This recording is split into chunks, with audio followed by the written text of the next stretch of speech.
Hey everyone, Moo here, and we are back again with week 2 of our Mythic Plus series. We're going to be doing something a little different this week on Yofer the Fabulous. We are going to be evaluating 2 keys we ran this week. Last week at the time of recording, we ran a Temple of the Jade Serpent, which was one of my favorite dungeons back in Pandaria, and I was really happy to see it return. We didn't manage to time it, but we're going to do 2 runs where we learned the dungeon, one where we were overconfident failed, and one where we failed slightly less. So without further ado, let's get in. Here we are, first run of the week, Temple of the Jade Serpent, plus 13. Like I was saying in the intro, one of my favorite dungeons from Pandaria. We're going to speed this up a lot and just show some key moments where I made some mistakes due to overconfidence, and where I fucked up, so that way hopefully you can learn from this and not fuck up yourselves. One thing I would recommend, look up bosses. Don't be like me, don't be cocky. Even if you think you know the mechanics because it's an old dungeon that's getting revamped, please, for the love of God, actually look up mechanics. So here we are in the dungeon, and we're about to go into the first boss. Wise Mari, one of my favorite bosses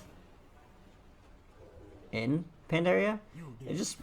I liked the whole aesthetic of the fight, really enjoyed the fight. I was already shocked at this point of the fight because the water elementals weren't coming, and I seem to remember that being a distinct part of the fight, but I also didn't remember the water splashing doing damage, so I walk into it multiple times and proceed to die. It was a mess. Other people messed it up as well, which was a little disheartening to see people just blatantly screw up the mechanics, but alas, the only thing we can control is ourselves, so we're going to focus on that. And right here, I think, is where we walk into the water and die, so we're going to move on to the next highlight. The second boss went really well, so we jumped straight into the trash. I didn't remember the cone on the Shaw's, and I stood in it, so don't do that. Don't stand in shit, don't die. Then, Shaw of Doubt. This run was already bricked. It was not fun. We had a fuck ton of deaths, and then I had the moment of confusion right here where I just die from the first debuff. So here we are, I'm looking up what happened, and this is where I pulled up Wowhead and kind of figured out what the hell was going on. And here we are, the second run of the week. We're not going to focus too much on individual performance as much as we did earlier. Instead, we're going to talk about how to choose who you bring to pugs. So I've always been one that I'm not selective. I don't think that your past performance necessarily indicates how you're going to perform in the future, and that people should be given a shot to perform better. However, this week it stabbed me in the back. I definitely think if you're pugging a Mythic Plus, if you're organizing your own key, that you should be more selective than I've been on who you bring to that key. You should select people that have cleared the content, that have proven to be successful, because it just wastes your time. Taking risk on players that are questionable is just you're gambling with not only your time but the time of other people, and at the end of the day it's not worth it. There were a lot of red flags going into this boss that this run was not going to be successful, the first of which is when the Death Knight pulled and the Mistweaver couldn't heal through Grievous.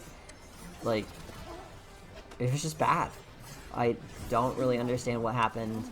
I definitely think it was my fault for organizing the group and not being selective enough on who I brung. Bringing people that just couldn't do the content.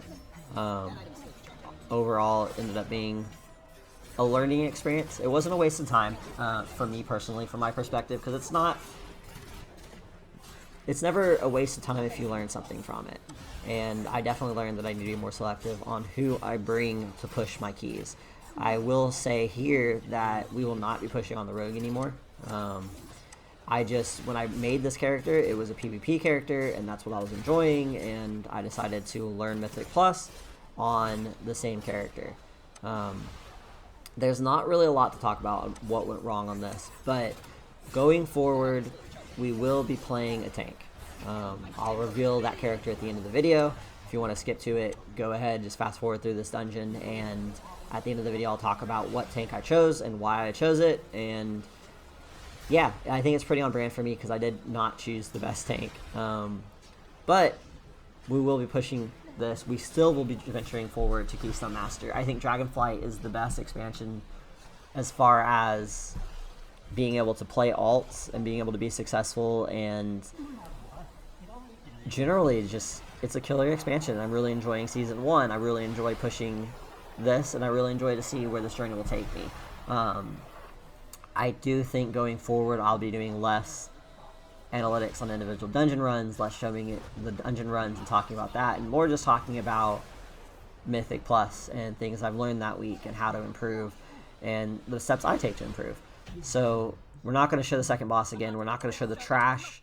We're going to go straight to the third boss, which is going to be rather unremarkable. The red flags that we saw from the first boss continued on, and we saw more of the same trends. More struggling to heal, more struggling to keep people topped off, more struggling to use personal defenses, personal cooldowns, and just a stressful run. There have been a lot of deaths this dungeon because of that, and it was not fun. I feel like personally I played a lot better, focusing on my individual play. Things went smoother than they did on previous attempts and on the previous dungeon that was shown, but it still just wasn't a great experience. It wasn't a great run, and it harkens back to what I was saying in the middle of Why is Mari. You have to be more successful. You have to be more selective, rather, with who you bring to these runs.